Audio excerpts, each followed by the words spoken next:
오늘의 주요 뉴스입니다. 윤석열 대통령을 지지하는 청년과 대학생들이 헌법재판소 앞에서 탄핵 심판 선고일까지 릴레이 기자회견을 하기로 했습니다. 국무위원 전원이 마은영 헌법재판관 후보자 임명에 시간을 두고 숙고해야 한다는 의견을 낸 것으로 전해졌습니다. 전국에 강풍을 동반한 눈, 비가 내리는 가운데 사흘째 폭설이 이어진 강원에서는 무거운 습설로 인한 피해가 잇따랐습니다. 트럼프 미국 대통령이 우크라이나에 대한 미국의 군사 원조 전면 중단을 지시하며 젤렌스키 대통령을 거듭 압박했습니다.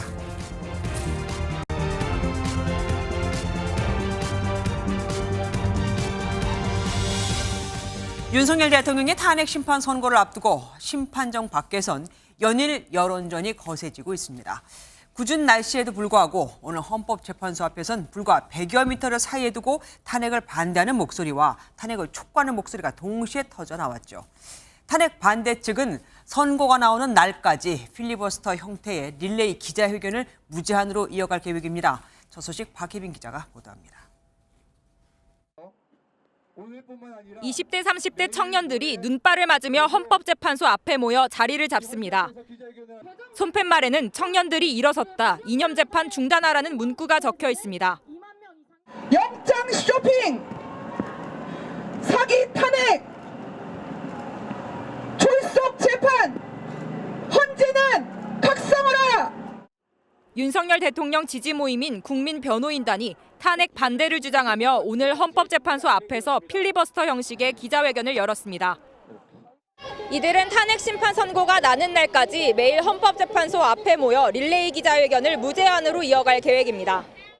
첫날인 오늘은 탄핵에 반대하는 대학생들이 연단에 서서 탄핵의 부당성을 알렸습니다. 대한민국의 헌법과 법치주의를 지키기 위해서 헌재는 즉각적으로 자신들의 정치적인 편향성을 인정하고 바로잡아야 합니다. 같은 시각 100여 미터 떨어진 곳에선 민주노총과 한국노총 등 노동단체들이 기자회견을 열고 윤 대통령의 파면을 촉구했습니다. 더 이상의 분열과 갈등을 종식시키기 위해 헌법재판소는 윤석열에 대한 신속한 파면 결정할 것을 강력히 촉구합니다. 이들은 기자회견을 마친 뒤 헌법재판소에 의견서를 제출하려고 이동했는데 탄핵 반대 측과 충돌이 빚어지면서 경찰 질서유지선이 휘청이기도 했습니다.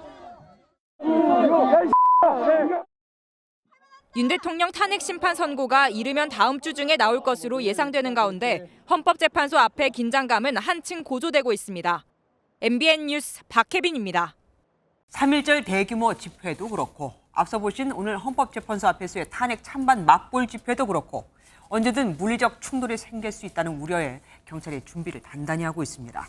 특히 윤석열 대통령 탄핵 심판 선고 당일이 제일 걱정인데 3단봉이나 캡사이신 최루액을 사용하는 것까지도 고려하고 있습니다. 백기종 기자가 보도합니다. 윤석열 대통령 탄핵 심판 선고일이 가까워지면서 탄핵 반대 목소리는 더욱 격렬해지고 있습니다. 헌법재판소 장난치고 있는 거야. 헌법재판소는 지금부터 제치하겠습니다. 탄핵 찬성 쪽의 맞불 집회도 계속되면서 전국 곳곳에서 양측 간의 물리적 충돌까지 벌어졌습니다. 선고 당일 제2의 서울 서부지방법원 난동 사태가 벌어질 수 있다는 우려의 목소리도 커집니다. 탄핵 찬반 세력 간 충돌 우려가 커지자 경찰이 폭력 사태를 통제하기 위한 카드로 3단봉과 캡사이신을 꺼내들었습니다. 이호영 경찰청장 직무대리는 탄핵 선고 당일 3단봉이나 캡사이신 사용을 허용할 계획인지 묻는 질문에 필요하다면 현장 지휘관 판단 하에 사용할 수 있다고 생각한다고 밝혔습니다. 후추와 고춧가루에서 추출한 식물성 물질인 캡사이신은 물에 희석해 분사하는 방식으로 쓰입니다. 세월호 일주기 등 2010년대 중반까지 집회 시위 진압에 종종 사용됐지만 지난 2017년 3월 이후 실제 사용된 적은 없습니다.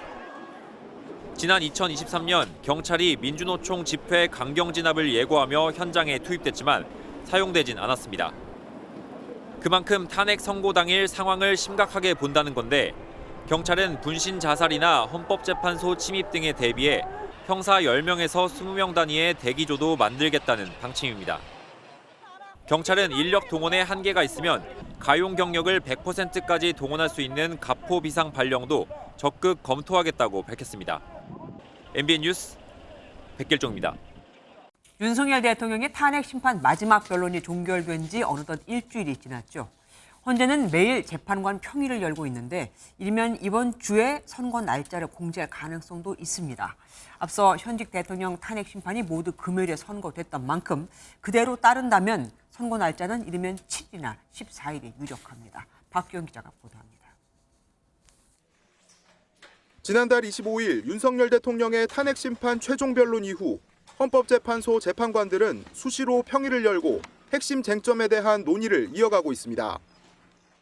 선고기일은 재판부 평일을 거쳐 추후 고지해 드리겠습니다. 사흘간의 3.1절 연휴에 각자 기록을 검토한 재판관들은 다시 본격적인 평의에 들어갔습니다. 선고기일은 이르면 이번 주 안에 지정될 것이란 관측이 나오고 있습니다. 대통령 탄핵 심판을 최우선으로 신속 심리하겠다는 방침을 밝혀온 만큼 헌재는 오는 17일까지 특별한 공식 일정을 잡지 않고 있습니다. 앞서 노무현 전 대통령은 11차례, 박근혜 전 대통령은 8차례 평일을 거친 뒤 모두 금요일에 선고를 진행했습니다. 때문에 금요일인 오는 7일과 14일이 유력한 선고 날짜로 점쳐집니다. 선고를 앞두고 국회 측과 윤 대통령 측은 논리 보강을 위한 추가 자료 제출 등 막바지 작업에 돌입했습니다. 국회 측은 검찰의 참고인 조사를 받은 군 관계자들의 진술서를, 윤 대통령 측은 쟁점별 정리사항 등 의견서를 제출할 계획입니다. 다만 마은혁 재판관 후보자의 임명과 심리 합류 여부 등 여전히 변수가 남아있어 헌재의 탄핵 심판 결정 시기에 관심이 집중되고 있습니다. MBN 뉴스 박규원입니다. 이번엔 이재명 더불어민주당 대표 얘기를 해볼까요? 이 대표의 대장동 사건을 맡은 재판부가 최근 교체됐죠. 새 재판부가 그동안의 공판 과정을 들여다보는 공판 갱신 절차에 돌입했습니다. 빨리 재판을 진행하고 싶은 검찰은 절차를 간소화하자고, 이 대표 측은 간소화하지 말자고 주장했는데, 그럼 재판부는 이 재판정에서 오고 간 모든 말들, 그러니까 모든 기존 녹음을 다 들어야 합니다. 재판부 어떻게 결론을 내렸을까요? 이시열 기자가 보도합니다. 이재명 더불어민주당 대표가 대장동 개발특혜 의혹 사건 재판을 받기 위해 법원으로 들어섭니다. 최근 이뤄진 법관 정기 인사로 재판부가 교체된 뒤 열린 첫 공판입니다.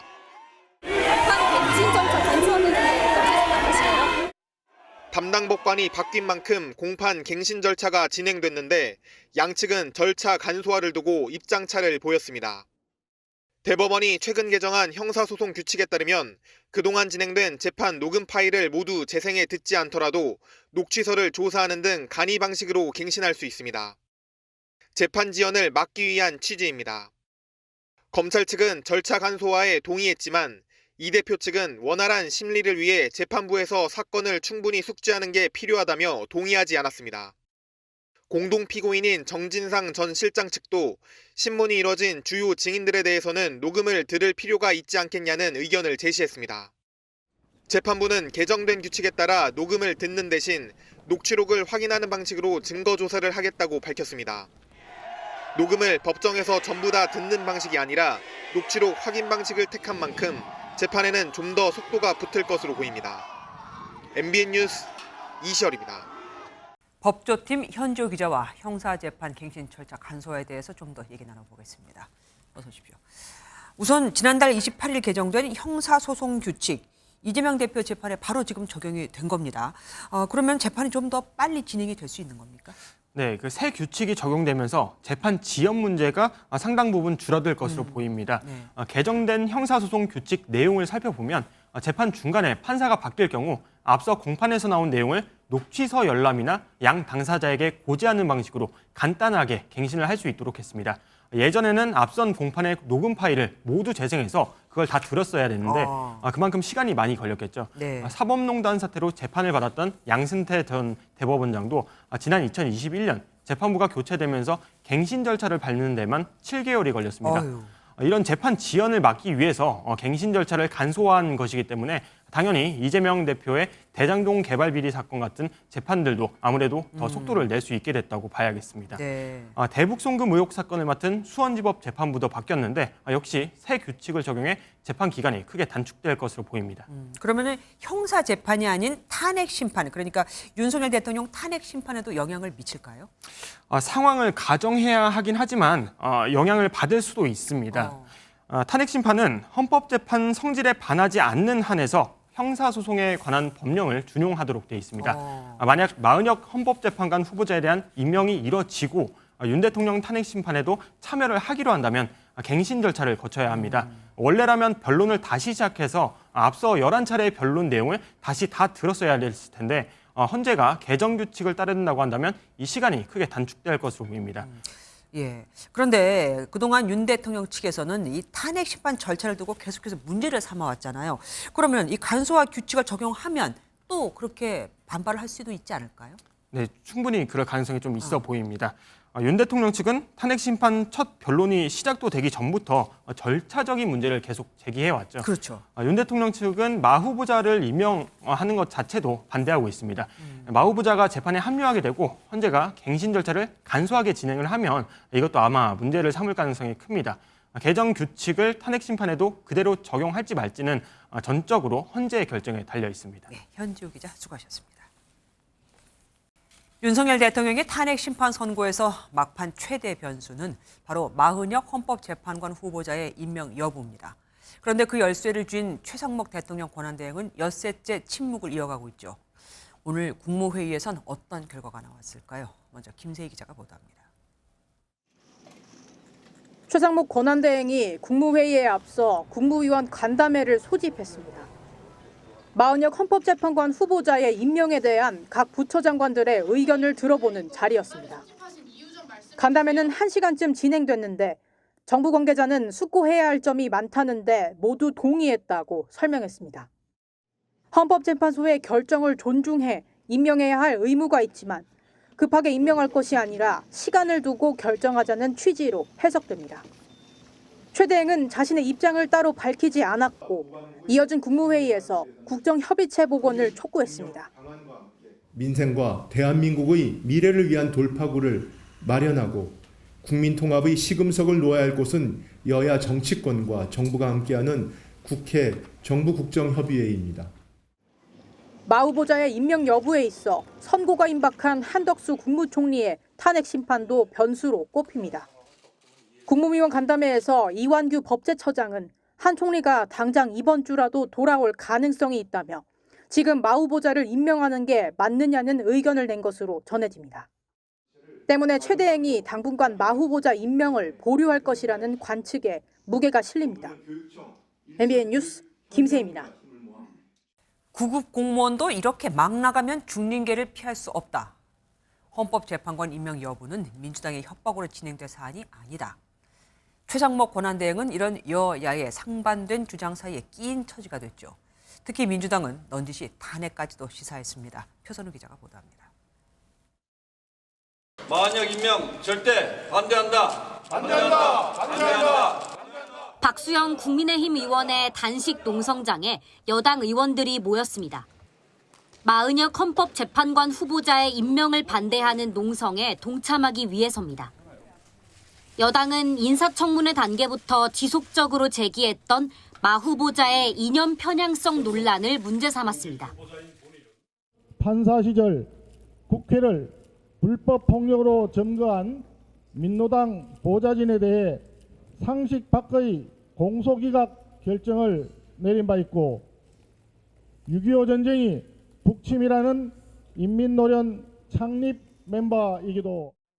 마 후보자 임명은 민주당 편을 들어주는 것이라며 야당의 협박에 흔들리지 말라고 압박했습니다. 민주당은 탄핵을 시사하는 듯한 발언으로 최 권한대행을 향한 압박을 이어갔습니다. 마 후보자 임명 문제뿐 아니라 상설특검 추천 의뢰 거부나 법안에 대한 거부권 행사 등을 거론하며 중징계를 피할 수 없다고 지적한 겁니다. 헌법을 지키지 않는 자는 공직자 자격이 없습니다. 헌정질서 파괴에 일조하고 있습니다. 구급 공무원도 이렇게 막 나가면 중징계를 피할 수 없습니다.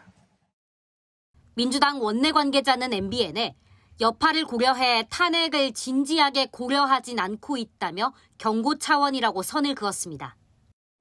앞서 마 후보자 임명 문제를 이유로 민주당이 국정협의회 참석을 보류한 가운데 여야는 모레 정부 측을 제외한 채 협의회를 열기로 합의했습니다.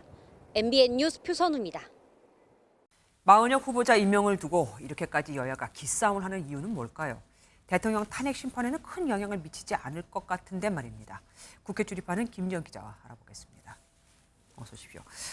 결국 최상목 권한대행이 마은혁 헌법재판관 후보자 임명을 일단은 보류했습니다. 그만큼 압박이 컸다 이렇게 볼 수 있겠죠. 네, 맞습니다. 최상목 권한대행의 국무회의 모두 발언을 보면 마은혁 후보자 임명을 더 숙고하겠다는 의중이 읽히기는 했습니다.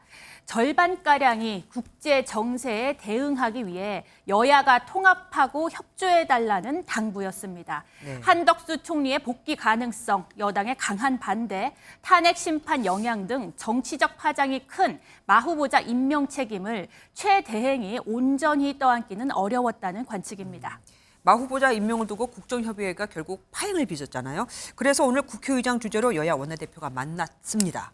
성과는 있었습니까? 성과는 있었는데요. 반쪽짜리 성과라고 할 수 있습니다. 네네.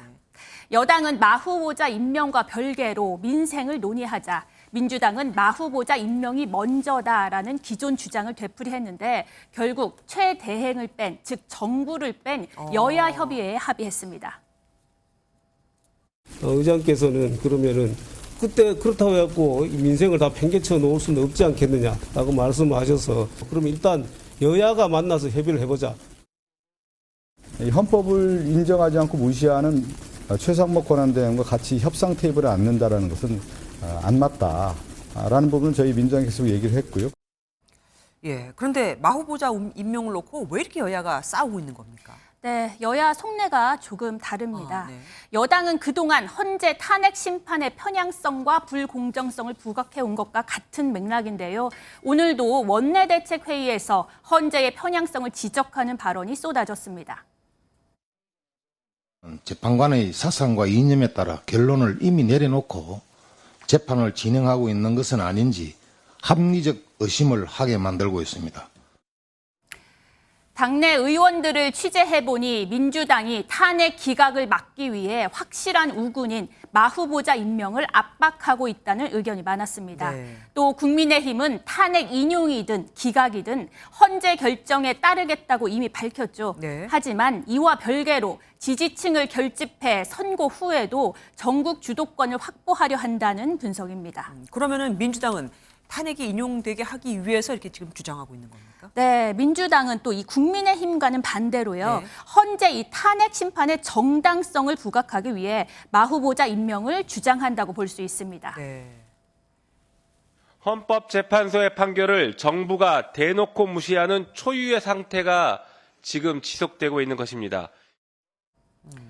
그런데 속내가 좀 더 복잡합니다. 표면적으로는 구인 체제를 압박하며 헌재 판단에 힘을 싣는 분위기인데요. 네. 원내 한 관계자는 마 후보자의 탄핵 심판 합류 여부는 헌재 판단이라면서도 마 후보자가 합류하면 탄핵 인용 가능성이 조금은 높아지지 않을까 생각한다고 말했습니다. 네. 하지만 만일 마 후보자가 임명돼 실제 헌재 심판에 합류하면 재판이 늦어질 수 있다는 당내 우려가 있는 것도 사실입니다.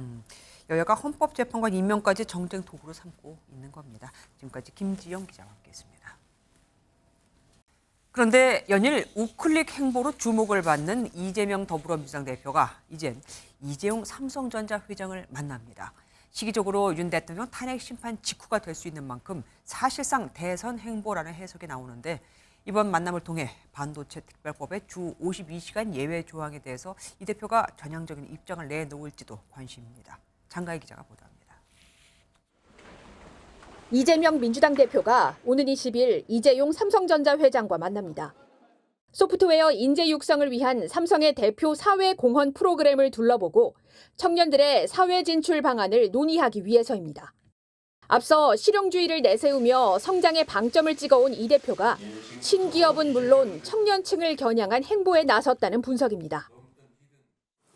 지금은 나누는 문제보다 만들어가는 과정이 더 중요한 그런 상황이 됐다고 판단이 됩니다. 성장, 이 문제가 가장 시급한 상황이 아닌가라는.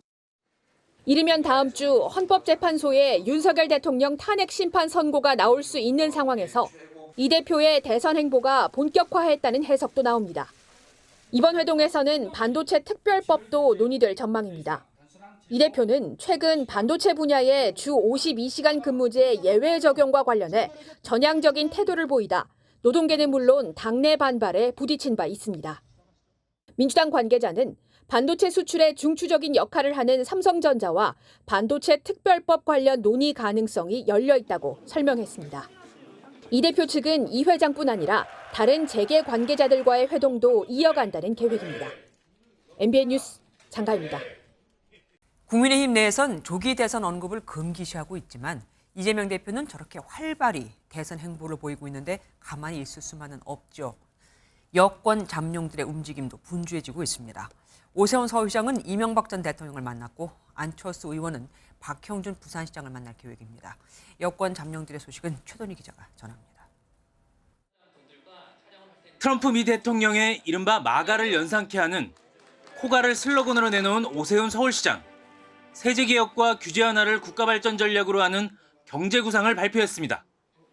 이어 이명박 전 대통령과도 만났습니다.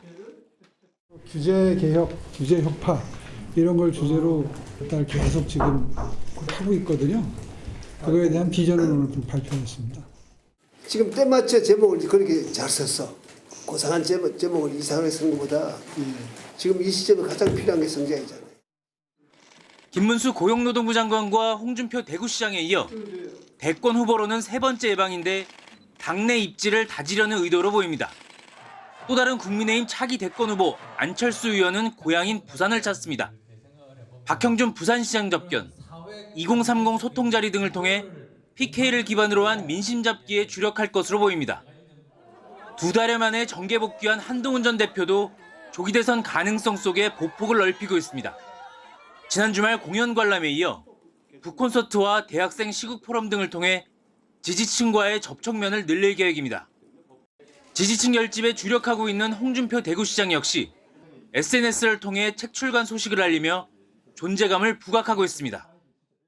국민의힘은 조기 대선 언급 자체를 자제하고 있지만 대통령 탄핵 심판 최종 변론 이후 조기 대선을 대비한 차기 대권 후보들의 행보는 빨라지고 있습니다. MBN 뉴스 최돈입니다. 국민의힘의 활발한 대선 행보를 보이고 있는 이재명 민주당 대표에 맞설 수 있는 카드는 뭐가 있을까요? 지금으로서는 이 대표가 피하고 있는 개헌입니다. 그래서인지 윤석열 대통령이 개헌을 언급한 이후 국민의힘이 개헌 특위를 구성하며 본격적인 논의에 들어갔습니다. 구체적으로는 대통령의 권력을 분산시키는 건 물론 국회의 과도한 폭주를 견제하는 방안도 논의하기로 했습니다. 김도형 기자입니다. 개헌과 정치개혁이 올바르게 추진된다면 그 과정에서 갈라지고 분열된 국민들이 통합될 것이라고 믿습니다.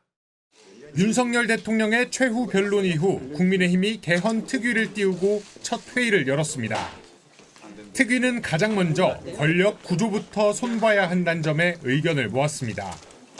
과도한 대통령의 권력을 분산하는 방안과 함께 반대급부로 국회의 폭주 역시 막을 방법도 논의 대상에 올랐습니다.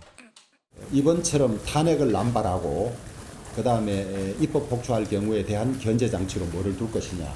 예컨대 그것이 대통령에게 국회 해상권을 줄 것이냐. 뭐 이런 문제까지 다.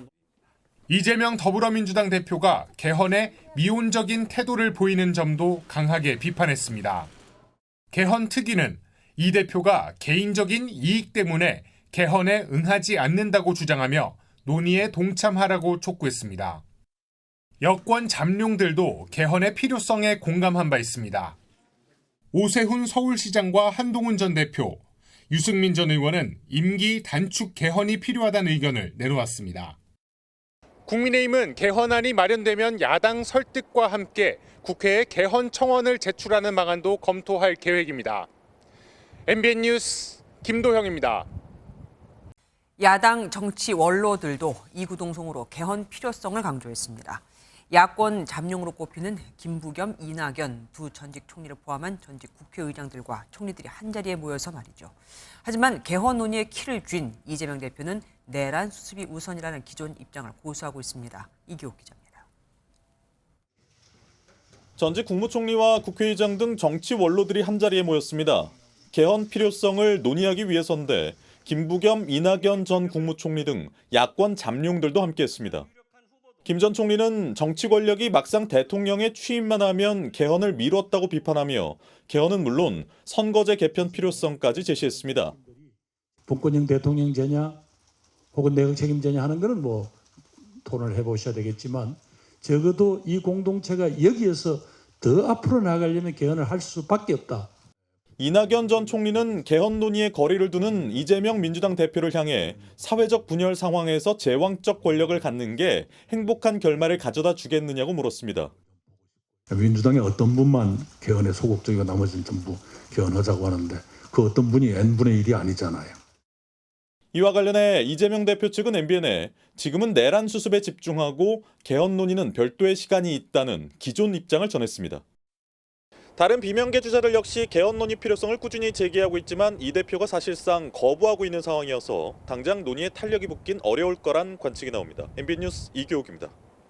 간부의 자녀를 뽑으려고 없는 자리를 만들고 전 선관위 사무총장의 아들은 선관위에서 세자라고 불리고 선거관리위원회의 특혜 채용이 말 그대로 고구마 줄기처럼 줄줄이 드러나고 있습니다. 어떻게 지난 10년간이나 이런 조직적인 비리가 이어져 올 수 있었을까요? 선관위는 아예 세습 채용 매뉴얼을 만들어 놓기도 했는데 감사가 시작되자 조직적인 은폐도 시도했습니다. 이렇게 다 지적받고 또 들켰음에도 비리로 채용된 인물들은 또 다 그대로 근무하고 있습니다. 먼저 이승민 기자가 보도합니다. 박찬진 전 중앙선관위 사무총장의 딸이 전남 선관위 경력직 채용에 지원한 건 지난 2022년입니다.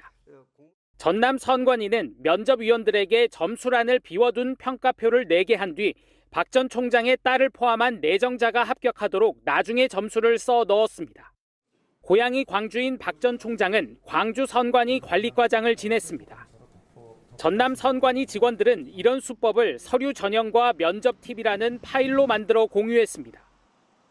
인사 담당자들은 다양한 위법 편법적인 방법으로 합격시키거나 특정인을 배제하는 등 공직 채용의 공정성이 심각하게 훼손됐습니다. 감사원 감사가 시작되자 파일에 문제가 될 부분을 다른 내용으로 바꿨는데 직원끼리 너도 수정했으니 공범이라고 말하기도 했습니다. 인천 선관위 관리과장을 지낸 김세환 전 사무총장의 아들은 강화군 선관위에 특혜 채용됐고 충청이 연고지인 송봉섭 전 사무차장은 충북 선관위에 전화해 자신의 딸을 추천하기도 했습니다. 이렇게 부정한 방법으로 채용된 10명은 징계 조치 없이 정상 근무 중입니다. 월급은 또 월급대로 나가는 그런 문제가 있어서 또 그때 당시 또 국회의원 선거가 있어서 이분들 원 소속으로 복귀를 시켜서 선관위는 지방직 경력 채용을 중단하고 면접위원을 모두 외부에서 위촉하는 등 쇄신 방안을 운영 중이라고 밝혔지만 비난 여론은 거세지고 있습니다. MBN 뉴스 이승민입니다. 국민의힘이 중앙선거관리위원회를 대개혁하겠다며 칼을 빼들었습니다. 특별감사관법 추진 등 부패한 선관위를 대수술하겠다고요. 당내에선 선관위를 믿을 수 없다며 사전투표 폐지법까지 발의했는데 여권 잠룡들도 가세했습니다. 이에 선관위가 오후 늦게 대국민 사과를 했습니다. 국민께 깊이 사과드린다며 국회의 통제 방안에 적극 참여하겠다고 한 겁니다. 정태진 기자가 취재했습니다. 선관위를 겨냥해 조직적 채용 비리의 온상, 마피아 패밀리라고 포문을 연 국민의힘. 선관위 사무총장 인사청문회, 법관의 선관위원장 겸임 금지 등 대개혁을 예고했습니다. 많은 국민들이 지금은 신뢰하지 못하고 있는 그런 상황이거든요. 제3자에 의한 외과적 수술이 필요하다. 그것이 바로 특별감사관법이다. 헌재가 감사원의 선관위 직무감찰이 위법하다는 결정을 내린 만큼 선관위를 통제할 별도 기구를 마련하겠다는 겁니다. 2030 청년들의 공분이 커지고 있는데 민주당이 선관위 비리 감사를 위한 현안 질의를 거절하며 가족회사 선관위를 감싸고 있다고 비판했습니다. 장동혁 의원은 선관위의 각종 의혹을 해소하기 위해서라도 사전투표를 없애야 한다며 사전투표 폐지법을 발의했습니다. 부정선거에 대한 국민들의 의혹을 불식시킬 수 있느냐 없느냐의 문제라고 생각합니다. 여권 잠룡들도 한 목소리로 가세했습니다. 선관위가 감시의 영역에 포함되어야 된다. 사전투표 대신에 본투표 기간을 늘리는 방식의 오세훈 서울시장도 부정 채용, 감사 거부 등 제어 장치 없이 독주하는 시스템이 낳은 결과가 부실 선거 논란이라며 선관위 개혁을 강조했습니다. 결국 선관위는 입장문을 통해 국민의 불신이 선거 과정에 대한 불신으로 이어질 수 있다는 책임에 통감한다며 국회의 통제 방안 마련 논의에 적극 참여하겠다고 밝혔습니다. MBN 뉴스 정태진입니다. 지난 주말 이재명 민주당 대표는 미국의 빅테크 기업 엔비디아 같은 국내 회사를 만들어 지분 30%를 국민에게 주자는 구상을 밝혔죠. 이 발언에 대해 여권을 중심으로 사회주의적 발상이라며 비판의 목소리가 끊이지 않자 이 대표 문맹 수준의 지적 능력이라고 맞받아쳤습니다. 그런데 여기 한 명이 더 가세했습니다. 이재용 타다 창업주입니다. 과거 민주당은 타다 금지법을 주도했었죠. 정태훈 기자가 보도합니다. 지난 주말 있었던 이재명 민주당 대표의 엔비디아 발언이 정치권 논란으로 이어졌습니다. 엔비디아 같은 회사가 하나 새로 생겼다. 그중에 국민의 지분이 30%다. 굳이 세금에 막 그렇게 의존하지 않아도 되는 상황 오지 않을까요? 대규모 투자를 필요로 하는 AI 관련 기업에 국가 차원의 투자를 하고 지분을 확보할 경우 국민의 조세 부담을 덜 수 있다는 취지입니다. 여권을 중심으로 해당 발언에 대한 비판이 일자 이 대표가 적극적인 반박에 나섰습니다. 한국말도 제대로 이해 못하는 지적 능력으로 어떻게 대한민국을 책임지겠냐며 극우 본색의 문맹 수준의 식견이라고 강하게 쏘아붙인 겁니다. 이 대표는 대만의 반도체 기업 TSMC의 사례를 설명한 글을 공유하기도 했는데 국민의힘은 이 대표를 향한 비판을 멈추지 않았습니다. 엔비디아 같은 혁신 기업을 만들지도 못한 상황입니다. 소유부터 나누겠다는 발상 자체가 문제일 것입니다. 앞서 이 대표 발언을 두고 반기업적이라고 비판했던 이준석 개혁신당 의원도 재차 공세에 나섰습니다. 과도한 선심성 공약을 남발하는 사람일수록 똑똑한 우리 국민들에게 재원 마련은 어떻게 할 것이냐라는 질문을 받으면 기상천외한 답변을 내놓기 마련입니다. 이재용 타다 창업주까지 나서 민주당이 주도한 타다 금지법을 언급하며 비판에 거세한 가운데 이 대표 발언을 둘러싼 공방이 정치권을 넘어 산업계로 확대되는 모습입니다. MBN 뉴스 정태용입니다. 충남 서천에서 처음 본 여성을 흉기로 살해한 30대 남성이 붙잡혔습니다. 범행 이유가 경악스럽습니다. 사기를 당해 돈을 잃고 힘들어서 아무나 처음 본 사람을 찔렀다고 합니다. 김영현 기자가 보도합니다. 점퍼 후드와 마스크로 얼굴을 가린 남성이 도로 옆길을 배회합니다. 서성거린 지 1시간이 지나고 반대 방향에서 우산을 쓴 여성과 마주치더니 CCTV 화면 밖으로 모습을 감춥니다. 어제 새벽 3시 45분쯤 충남 서천군의 한 공터에서 40대 여성이 흉기에 찔려 숨진 채 발견됐습니다. 피해 여성은 한밤중 이 인도로 홀로 걸어가다 변을 당한 것으로 확인됐습니다. 전날 밤 운동을 나갔다가 집에 돌아오지 않자 가족이 실종 신고를 한 상태였습니다. 군청까지 왔다 갔다 하시는 분들도 많이 있거든요. 이런 사건이 일어나가지고 조금 무서워요. 경찰은 인근 CCTV를 분석해 용의자를 특정했고 30대 남성을 주거지에서 긴급 체포했습니다. 피해 여성과는 일면식도 없는 사이였습니다. 남성은 경찰 조사에서 금융사기를 당해 충동적으로 범행을 저질렀다고 진술했습니다. 세상이 나를 도와주지 않는 것 같고 힘들어서 밖을 돌아다니다가 피해자를 보고 범행을 했다. 지적 장애가 있던 남성은 지난 2013년부터 서천군 산하기관에서 행정 보조 업무를 해왔던 것으로 확인됐습니다. 큰 문제 없었어 친구예요. 굉장히 놀라워요. 경찰은 남성에 대해 구속영장을 신청하는 한편 신상 정보 공개도 검토하고 있습니다. MBN 뉴스 김영현입니다. 학교는 겨울 방학이 끝났지만 날씨는 아직 방학을 끝내고 싶지 않은 모양입니다. 전국 곳곳에 눈이 내려 학생들은 눈을 맞으면서 봄 학기를 시작해야 했거든요. 수도권은 조금 전 눈이 그쳤지만 강원도는 내일까지 눈이 쏟아질 거라고 합니다. 강세영 기자입니다. 봄 학기가 시작된 대학교 캠퍼스에 눈이 펑펑 쏟아집니다. 학생들은 우산으로 겨우 몸을 가리고 눈보라를 뚫고 수업을 갑니다. 오늘 오전부터 서울에 눈이 쏟아지며 일부 지역엔 한때 대설주의보까지 발령됐습니다. 3월 개강 첫날에 눈이 많이 오는 게 되게 많이 없는 일인데 이렇게 가는 길이 되게 오르막길이 많은데 오르막길이 되게 미끄러워가지고 힘든 점도 있었고. 동해안과 강원 내륙엔 사흘째 눈이 쏟아졌습니다. 울진 상금리는 35cm, 삼척 황조리는 45cm의 눈이 내렸고 홍천 구룡령엔 무려 60cm가 쌓였습니다. 내일까지 강원 동해안은 최대 10cm, 산지는 25cm 이상 눈이 더 내릴 전망입니다.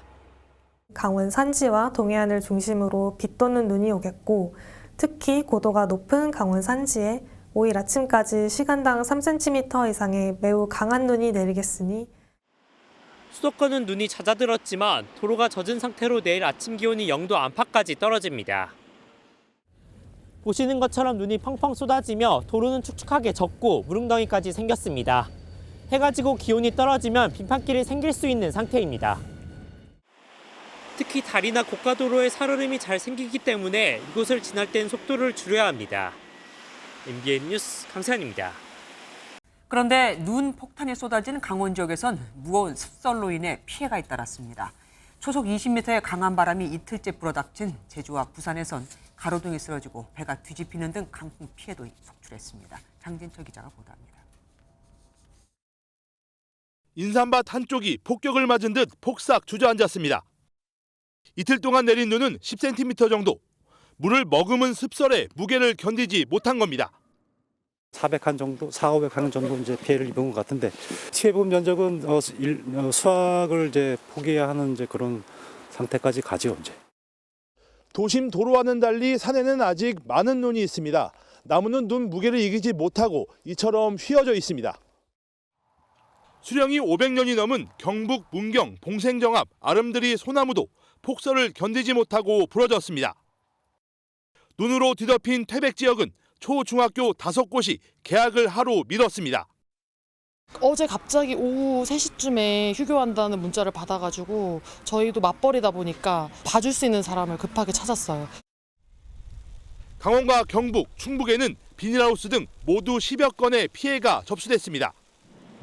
초속 20m가 넘는 강한 바람이 이틀째인 제주와 부산에는 강풍 피해가 속출했습니다.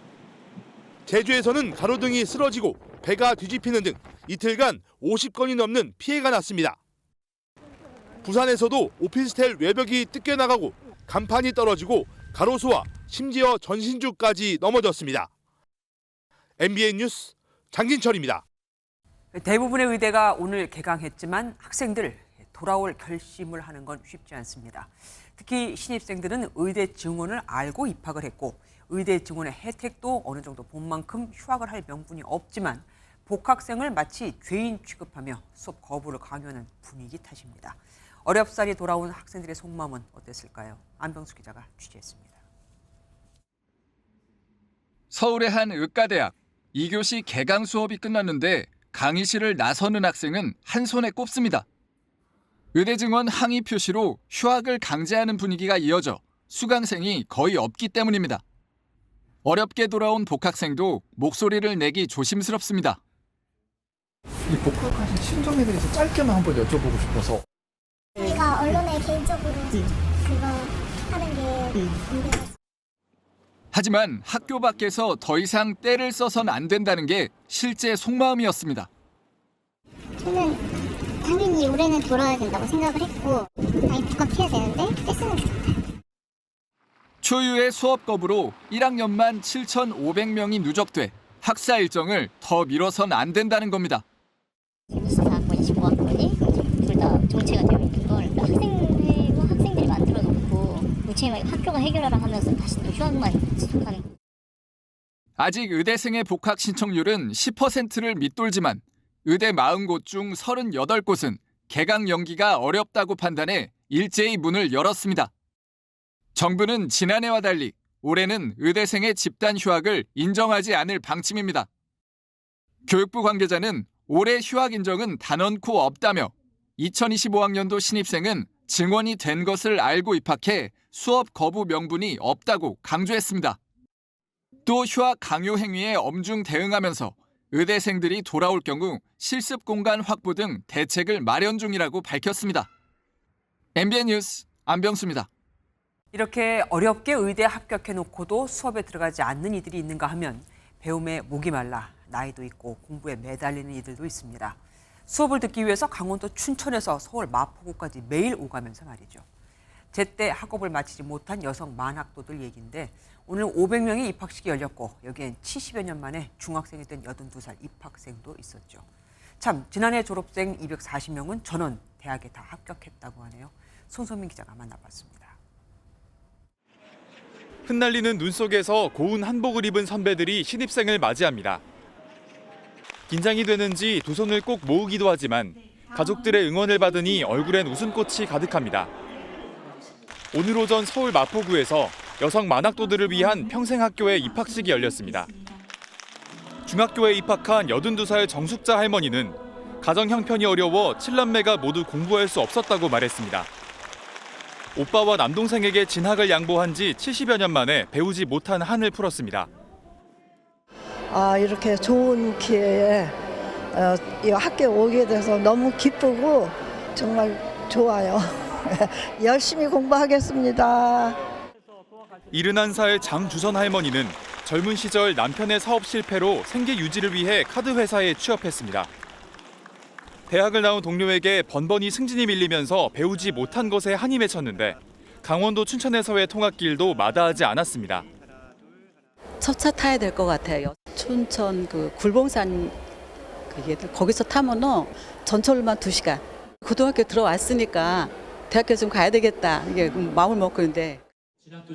올해 중학교에 266명, 고등학교엔 244명. 저마다 사연을 가진 510명의 만학도가 설레는 마음으로 입학했습니다.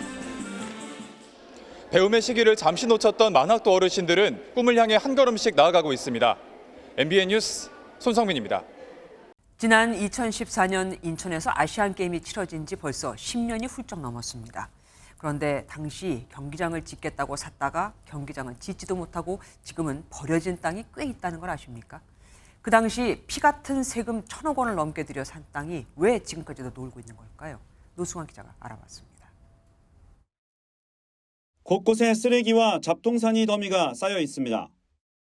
얼마 전까지 농사를 지은 것 같은 농장은 철문이 잠겨 있습니다. 비닐하우스도 찢어진 채 방치돼 있습니다. 작년 가을까지 저기서 농사들을 했어요. 그냥 주말 농장식으로. 또 다른 곳도 상황이 비슷합니다. 인천 아시안게임 럭비 경기가 열렸던 경기장 북쪽으로 넓은 공터가 나타납니다. 이 땅들은 인천시가 2014 인천 아시안게임을 준비하면서 경기장을 짓겠다며 1,000억 원 넘는 돈을 주고 산 땅들입니다. 10년도 더 지났는데 경기장은 못 지었고 여전히 땅은 텅 비어 있습니다. 당시 경기장이 얼마나 필요한지 예측을 잘못해 일어난 일입니다. 이런 땅이 모두 3곳, 면적이 축구장 27개와 맞먹습니다. 인천시는 임대아파트라도 지어보려 했지만 주민 반발로 포기했고 결국 3개 구청에다 땅을 떠넘기다시피 하고 땅값만 겨우 건졌습니다. 울며 겨자 먹기로 땅을 사들인 구청들도 돈이 없기는 매한가지. 체육시설 등을 만들겠다고 했지만 공사는 사실상 시작도 못하고 있습니다.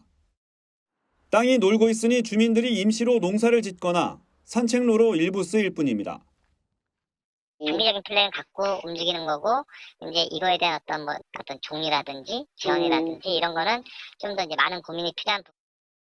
한 번의 잘못된 판단 때문에 1,000억 원이 넘는 혈세가 10년 넘게 빛을 못 보고 있습니다. MBN 뉴스 노승환입니다. 트럼프 미국 대통령이 우크라이나에 대한 모든 군사 지원을 전면 중단하라고 명령했습니다. 항공기와 선박을 통해 운송 중인 무기와 폴란드 환승구역에서 대기 중인 장비를 다 포함해서요. 정상회담이 파국으로 끝난 데 대한 보복 조치이자 협정을 체결하라는 압박인 건데 안 그래도 어려운 전황 속에서 미국의 무기마저 끊긴다면 우크라이나는 얼마 버티지 못할 겁니다. 김태희 기자가 보도합니다. 트럼프 대통령이 우크라이나가 평화를 위한 성실한 약속을 할 때까지 군사 원조를 멈추겠다고 밝혔습니다. 외신은 항공기와 선박으로 우크라이나에 운송 중인 10억 달러, 1조 4천억 원 이상의 무기와 탄약 등 모든 무기 공급이 즉시 중단된다고 전했습니다. Well, I just think he should be more appreciative because this country has stuck with them through thick and thin. We've given them much more than Europe. 전쟁이 끝나려면 멀었다는 젤렌스키 우크라이나 대통령의 발언 후 트럼프 대통령은 더 이상 참지 않을 것이라며 지원 중지 명령을 내린 것으로 보입니다. 안전보장 없는 종전안을 받아들일 수 없다고 버티는 젤렌스키 대통령에게 사실상 제재를 가하며 미국의 종전안을 받아들이라는 압박으로 해석됩니다. 전문가들은 우크라이나가 무기의 20%를 미국에 의존하고 있는 만큼 오래 버티긴 쉽지 않을 거라고 분석합니다. 최소 3개월 그리고 6개월 이후에는 어떤 군사력 발휘가 되지 않기 때문에 젤렌스키 대통령은 아주 가까운 시일 내에 전향적으로 태도 변화가 있을 거고요. 트럼프 대통령은 현지 시각 4일 밤 광물 협정과 관련한 새로운 소식을 가져오겠다고 밝혔는데 벼랑 끝에 몰린 젤렌스키 대통령이 광물 협정에 서명할 거란 관측도 나옵니다. MBN 뉴스 김태희입니다. 21세기판 아편 전쟁이라고 불리는 미국의 펜타닐 마약 문제도 트럼프 대통령이 관세 전쟁으로 비화시킬 만큼 심각한 상황이죠. 트럼프 대통령이 펜타닐의 고리를 끊겠다며 오늘부터 중국은 물론 유통 경로로 지목한 멕시코와 캐나다의 관세 폭탄을 시행했습니다. 대체 펜타닐 문제가 얼마나 심각하기에 그런 건지 강영구 특파원이 마약거리로 불리는 필라델피아에 가봤습니다. 이른바 펜타닐 마약거리로 불리는 필라델피아 켄싱턴 거리입니다. 대낮에도 버젓이 두 백인 남성이 공원에서 마약을 주입하고 20초쯤 지나자 왼쪽 남성부터 좀비처럼 몸이 서서히 굳어지더니 그대로 바닥에 고꾸라집니다. 이미 좀비로 변해 있는 마약 중독자도 거리 곳곳에서 볼 수 있습니다. 지난 2023년 말 촬영한 영상과 비교해도 상황이 극적으로 나아졌다고 느끼기 어려울 정도로 여전히 심각합니다. 미국에서 펜타닐로 인한 사망자는 한 해 7만 명이 넘고 젊은 층 사망 원인 1위일 만큼 걷잡을 수 없는 수준입니다. 그나마 지역교회에서 마약 중독자들에게 마실 물을 제공하고 자원봉사자들이 개별적으로 재활 상담을 진행하는 등 안간힘을 쓰고 있습니다. People are getting more involved, and with Donald Trump, you know, a lot of people say a lot of things, but we're doing it here. This isn't a bad neighborhood. I live here. I grew up here my whole life. 이처럼 펜타닐 마약 문제가 쉽게 해결될 기미가 보이지 않자 급기야 트럼프 대통령은 중국을 향한 추가 관세 10%를 포함해 인접국에 대한 25% 관세 폭탄을 시행했습니다. We're thinking about that too. We're talking about a tariff of 10% on China based on the fact that they're sending fentanyl to Mexico and Canada. 모르핀의 100배로 알려진 펜타닐 중독의 고리를 과연 트럼프 대통령이 끊어낼 수 있을지 관심이 쏠리고 있습니다. 필라델피아에서 MBN 뉴스 강영구입니다. 마침 오늘 중국은 최대 정치 행사인 양회가 시작되는 날이었습니다. 1년 중 가장 중요한 행사를 시작하는 날 추가 관세라는 기분 나쁜 선물을 받은 거죠. 중국도 바로 보복 조치를 발표했는데 트럼프 미국 대통령의 핵심 지지층인 농민을 겨냥했습니다. 베이징에서 김한준 특파원입니다. 중국의 올해 경제성장 목표와 정책 방향 등을 발표하는 최대의 정치 행사인 양회가 시작됐습니다. 1년 중 가장 중요한 행사를 치르는 첫날, 중국이 미국으로부터 받은 선물은 축하 메시지가 아닌 관세 폭탄이었습니다. 중국의 대미 수출품에 오늘부터 10% 관세를 추가한 건데 이로써 도널드 트럼프 행정부 출범 이후 중국에 부과된 관세는 총 20%로 늘어났습니다. 중국은 즉각 반격에 나섰습니다. 미국산 닭고기와 밀, 옥수수 등에 최대 15%, 수수와 돼지고기, 과일, 채소 등에 10% 관세를 각각 추가하고 미국 기술기업 등 15곳에 대한 통제에도 들어갔습니다. 중국이 미국산 농산물의 최대 수입국인 걸 감안하면 이번 조치는 트럼프의 핵심 지지층인 농민들을 의도적으로 정밀 타격한 것으로 풀이됩니다. 3月10日起，对原产于美国的部分进口商品加征关税。 중국은 지난달 미국이 10% 관세를 부과했을 때도 전방위적인 보복 조치에 들어가는 등 눈에는 눈, 이에는 이식으로 대응하고 있습니다.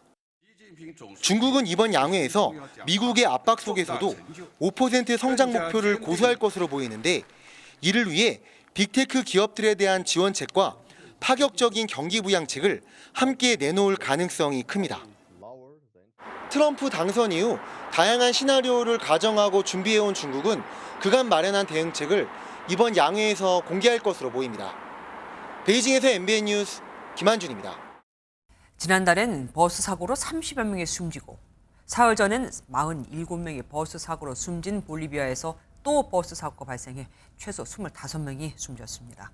세계적인 관광지 우유니 소금 사막과 멀지 않은 곳인데 좁고 구불구불한 지형과 위험 운전, 정비 상태 불량 등으로 사고가 아주 잦은 겁니다. 주 볼리비아 한국 대사관은 버스 이용을 자제해달라고 당부했습니다. 김수영 기자입니다. 버스가 협곡 아래로 추락했습니다.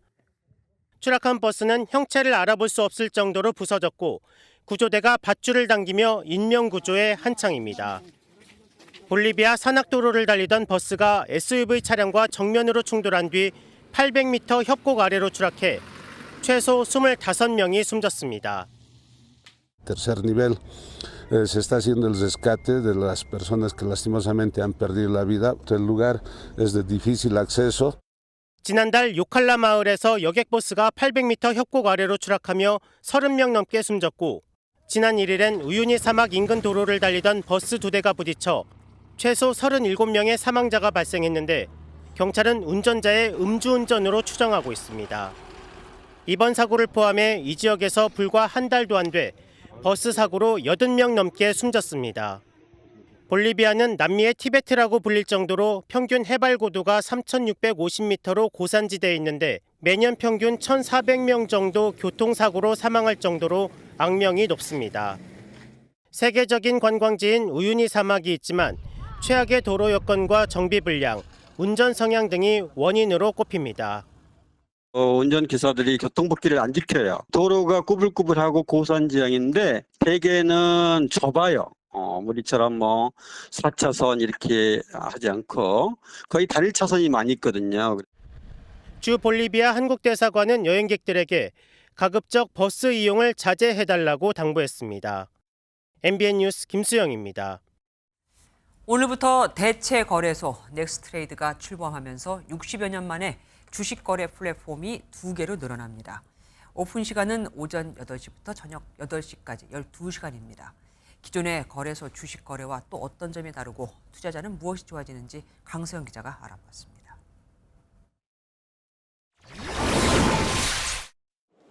거래소의 주식 거래가 끝난 오후 4시지만 NXT 화면에서는 호가가 여전히 움직입니다. 대체 거래소에서는 오전 8시부터 오후 8시까지 출퇴근 시간에도 거래할 수 있습니다. 1개에서 2개는 단순한 양적 확대가 아니었습니다. 질적인 변화를 수반하는 어려운 과정이었습니다. 투자자가 거래소와 대체 거래소 중 하나를 직접 선택할 수 있고 선택을 하지 않으면 증권사가 알아서 물량을 확인해 유리한 조건의 거래소로 자동 주문을 하게 됩니다. 오전 9시 전이나 오후 3시 30분 이후 거래는 최우선 매수매도 호가에 중간가로 주문할 수 있고 특정 가격에 도달하면 지정가로 주문을 내는 스톱 지정가를 선택할 수도 있습니다. 두 거래소에 함께 상장된 한 주식입니다. KRX에서는 55,700원에 마감된 주식인데 아직 거래 중인 NXT에서는 300원이 더 비쌉니다. 이를 이용해 초단타 매매를 할 수도 있지만 현실적으로는 손해입니다. 0.15%의 증권거래세가 부과되고 있기 때문에 고빈도가 활성화되기에는 상당히 큰 제약 요소가 거래 수수료는 NXT가 거래소 대비 20에서 40%가량 더 낮지만 증권사마다 달라 실제 차이는 크지 않습니다. 첫 2주 동안은 10개 종목만 거래되지만 안전성 검토를 거쳐 주마다 110개, 350개, 800개로 종목은 점차 확대될 예정입니다. MBN 뉴스 강서영입니다. 스페인 바르셀로나에서 열리고 있는 세계 최대 모바일 전시회에서도 역시나 AI 각 축전이 치열합니다. 사람같이 생긴 휴머노이드, 퀴즈를 내는 로봇, 사람이 쓰다듬으면 진짜 강아지처럼 애교를 부리는 AI 로봇개 등등 관람객의 눈길을 끄는 제품이 한둘이 아닙니다. 현지에서 정혜린 기자가 보도합니다. 한 남성이 얼굴을 비추자 이를 인식한 카메라가 남성을 갑옷 입은 장군으로 변신시킵니다. 얼굴 표정과 음성까지 모두 게임 속 캐릭터로 바꿨는데 인공지능 AI의 작품입니다. 퀴즈를 내는 로봇도 등장해 눈길을 끌었습니다. I have a short quiz for you. Do you know the name of the AI를 탑재한 이 로봇은 정답을 맞히면 섬세한 손길로 선물을 건넵니다. 진짜 사람처럼 생긴 휴머노이드 아미라는 관람객에게 받은 질문을 오히려 되묻기도 해 사람들을 놀라게 만들었습니다. What do you think about Trump? Do not have any political opinions. What do you think about Trump? 특히 이번 MWC에서는 최근 딥시크 등으로 AI 기술 강국으로 떠오른 중국 기업들이 공격적인 행보를 이어갔습니다. 사람이 만지면 진짜 강아지처럼 애교를 부리고 앞발도 흔드는 AI 로봇개가 관람객들을 맞이했습니다. 한 중국 스마트폰 업체는 고성능 카메라가 장착된 프리미엄 스마트폰을 내놓고 삼성과 애플보다 더 비싼 가격을 책정했고 또 다른 기업은 2번 접는 폴더블 폰을 내놨습니다. So in the smartphone space, there's as much competition as we've ever had, really intensive at the high end. 전 세계 기업들이 저마다 혁신을 화두로 내세우면서 향후 시장 선점을 위한 치열한 각축전이 펼쳐지고 있습니다. MBN 뉴스 정예린입니다. 스포츠 뉴스입니다. 이번 시즌을 끝으로 은퇴하는 김연경이 구름관중 앞에서 마지막 추억을 쌓고 있습니다. 배구 여제의 홈 경기는 물론이고 원정 고별전 은퇴 투어에 수많은 팬이 몰리고 있는데요. 이규현 기자가 현장 취재했습니다. 아마 올해를 마지막으로 은퇴를 합니다. 이번 시즌을 끝으로 코트를 떠나는 배구 여제 김연경을 보기 위해 흥국생명 홈구장에 구름관중이 몰려듭니다. 은퇴 소식을 접해서 좀 많이 아쉽고 그래서 오늘 평일이긴 한데 일부러 이렇게 연차를 내고 경기를 보러 왔거든요. 김연경의 은퇴 선언 이후 열린 첫 홈경기에서는 6천 명이 넘는 팬들이 경기장을 가득 채우며 배구 여제의 현역 마지막 모습을 눈에 담았습니다. 각 구단 홈구장을 도는 은퇴 투어 역시 연일 매진 행렬을 이어가며 이른바 김연경 효과를 실감하게 합니다. 여전히 절정의 기량을 뽐내는 김연경이기에 상대팀을 응원하는 팬들조차 그의 은퇴가 아쉽기만 합니다. 김연경 선수를 이 배구장에서 볼 수 있는 게 마지막이니까 대한민국의 대표 선수시니까 꼭 보고 싶다는 생각으로. 김연경은 사인 공을 선물하고 커피차를 준비하는 특급 팬 서비스로 경기마다 만원 관중을 이루는 팬들의 사랑에 보답합니다. 가득 찬 경기장 안에서 경기를 할 수 있다는 것 자체도 너무 선수로서 너무 좋은 것 같고 앞으로도 많은 경기 남아있기 때문에 많은 분들 와서 응원 많이 해주셨으면 좋겠습니다. 팀의 정규리그 우승을 이끈 김연경은 이제 통합 우승으로 자신의 배구 인생 마지막을 화려하게 장식하기를 꿈꿉니다. 챔프전 잘 준비해서 챔프전에 꼭 승리를 해서 통합 우승까지 마무리할 수 있도록 열심히 해보겠습니다. 많이 응원 부탁드리겠습니다. MBN 뉴스 이규현입니다. 논비구름이 동쪽으로 빠져나가고 있습니다. 이 강수는 오늘 밤이면 대부분 그치겠지만 이미 장시간 폭설이 이어진 강원 산지와 동해안으로는 내일 밤까지 눈이 이어지겠고요. 최고 25cm 이상이 되겠습니다. 전국적으로 바람도 강하게 불고 있습니다. 초속 15에서 20m 안팎의 순간 돌풍이 불어들겠고요. 동해안과 남해안으로는 너울성 파도가 높게 밀려들겠습니다. 요 근래 영하권 추위가 이어지면서 날이 추웠는데요. 내일부터는 낮 기온이 평년 기온을 회복하겠습니다. 서울의 한낮 기온이 영상 9도까지 올라서 비교적 포근하겠습니다. 내일도 전국 하늘 흐리겠고요. 중부지방은 대체로 0도 안팎으로 출발해서 한낮 기온은 서울이 9도, 대전 10도까지 오르겠습니다. 남부지방 낮 기온도 광주와 대구, 부산이 일제히 10도 안팎까지 올라 오늘보다 4에서 5도가량 더 높겠습니다. 이번 눈비가 그치고 나면 오는 주말까지 대체로 맑은 날이 이어지겠습니다. 날씨였습니다.